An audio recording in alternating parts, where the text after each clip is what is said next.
everybody that worked with her. Just great people. One of the best tours. I did a lot of touring with them. And matter of fact, it was while Your Love Amazes Me was climbing up the charts, is when all that was going on. And then, of course, I had to take some time off. I had a little health issue about midway through that, and then once I got recovered and all, she called up and said, "Come on back." Oh wow, terrific! Got back on the tour. Well, you just talked about Your Love Amazes Me. That, of course, nominated for a Grammy. And I'm very excited. I have to imagine you're just excited. You're sitting in the audience there. What is it like? What are you thinking about that?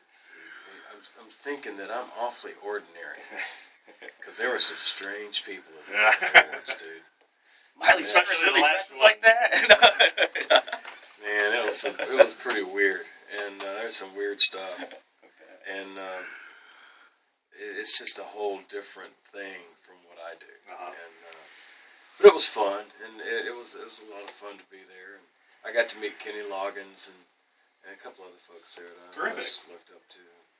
Well, you didn't win a Grammy, so we do that already. But you have won some other awards. What about those? Tell us about those. Well, lots of nominations for lots of different things. But one of the coolest awards I got, which I really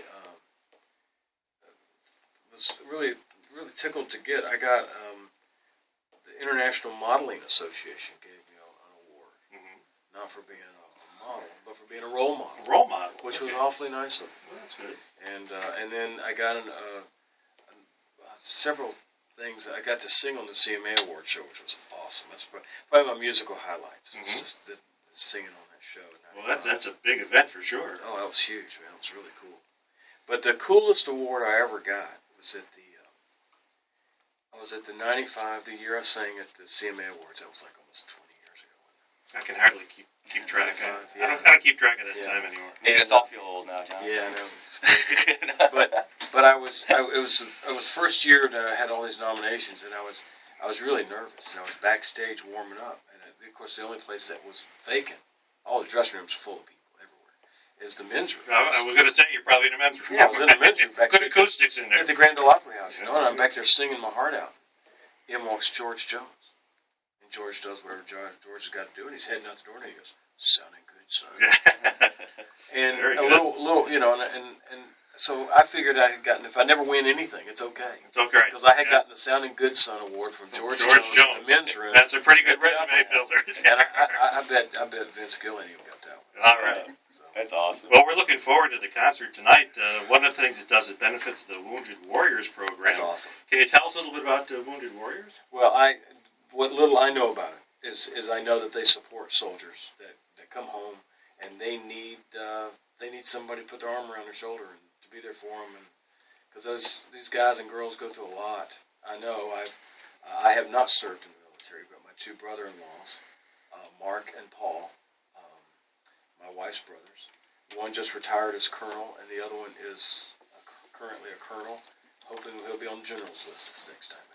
Oh, very good. But these are two of the finest men I've ever known, and they have served our country with great valor, and they have been in places I would never want to be. Yeah, I can seen imagine. Things I don't ever want to see, and but they do it because they love our country. And these guys and girls who come home from all these different wars and different things that they've had to be a part of, and the last thing they need is a country that's forgotten.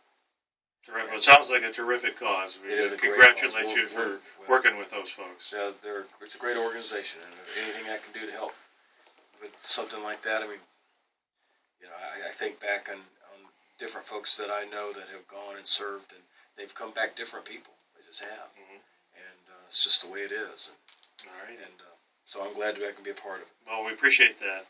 So, without getting back to tonight, without giving away any surprises, what's tonight going to be like? Well, this is real laid back. This is my bass player Mike who came with me, and it's going to be an acoustic evening of songs that I just love to sing. I'll sing and tell stories about songs I've written or where they came from or what they've meant in my life, and just different things. And I'll be doing songs, of course, of you guys have played on the radio over the years. And my most recent record is my 25th album, but my first Christian record.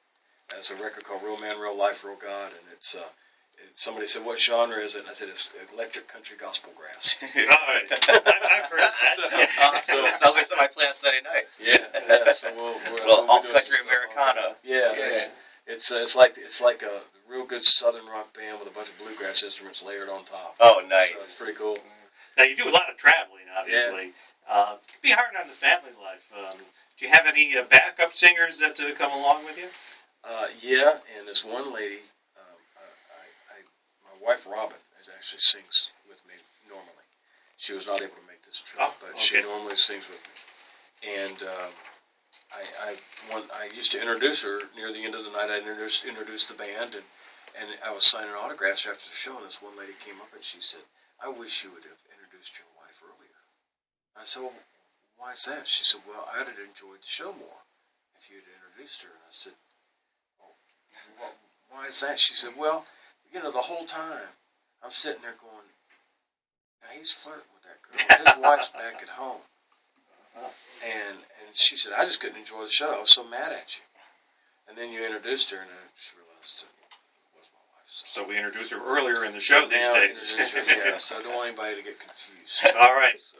It's good to be clear on these things. Yeah, but I'm very fortunate that my family traveled with me for years. Mm-hmm. And even my kids, we had a bus that had a playroom in one of the bays, and the whole deal, and the kids just rolled down the road with us. Terrific. Big time. But now I got one of them who travels with me a good bit. He plays drums with us whenever we need somebody. Okay. He's kind of ridiculous drummer.